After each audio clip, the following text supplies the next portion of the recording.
walking down the street in the town where I was born. I was moving to a beat that I never felt before. So I opened up my eyes and I took a look around.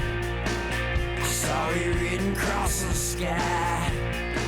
The revolution starts now. Yeah, the revolution starts now. What you do is standing around, just follow your heart. Your revolution starts now. It's a complicated world out there, and the things that are happening now in particular are really complicated. You know, this will be the first crisis where we will not understand what has happened. And the politicians won't, and the regulators have a pretty good idea, the banks know. And it's going to be very difficult to explain to people like why we're in what may be a deep recession or a depression over this. You got 110 loans with interest rates of more than 12.25%. Yeah, I mean, I don't know how these people made these payments, but you know, that is a tall order. The lenders who specialized in subprime debt were frequently characters because they were companies that didn't require much to set up. You didn't have to necessarily have your own capital. You could get a bank to set you up, and all you had to do is have a room full of people with telephones. And the rewards were extraordinary. I mean, you had 25-year-olds in boiler rooms in Southern California hauling down 200. They could make $20,000 on a single mortgage. Gotta love that, man. Banks are heavily leveraged entities. They always are. We didn't know how leveraged they were becoming because so much of this was off balance sheet. There were $25 billion funds that no one knew really much about. And they issued commercial paper and they owned assets, and they're yield machines.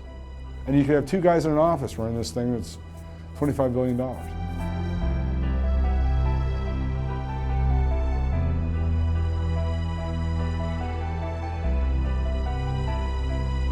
Where are we going from here? You know, I think that the stock market will probably catch on in about 6 months.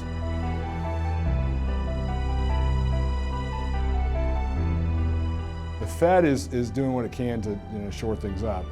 If they can keep dancing, maybe we won't go into a depression.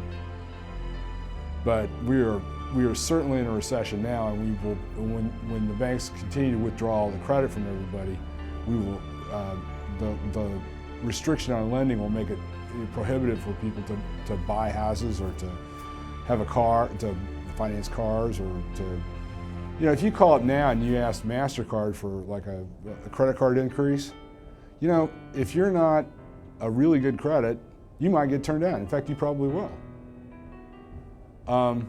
That means that you can't buy the new stove or the range. You can't buy, furniture, and it just flows from there. And some people are, use credit cards for groceries. Just pretend like they're not here. This is a 100-year storm. The politicians have to be able to put it in words and explain to people how to get out of here. They need to make the argument that this time the market didn't work for us. They need to communicate to other countries what our issues are and how we need their help to get out of it. All those things I don't see happening at all. This may kick off a round of inflation, and then the Fed's going to have to shut off the money supply. We are on a tightrope, and if Bernanke makes a misstep, we could really be in trouble. speculation is an American thing, and we like that. You know, we're gambling people, which is okay. But you got where it impacts regular folk, you got to do something about it. You know, you got to kind of, all right, well, you got to rein them in a little bit, and make sure the rules are fair.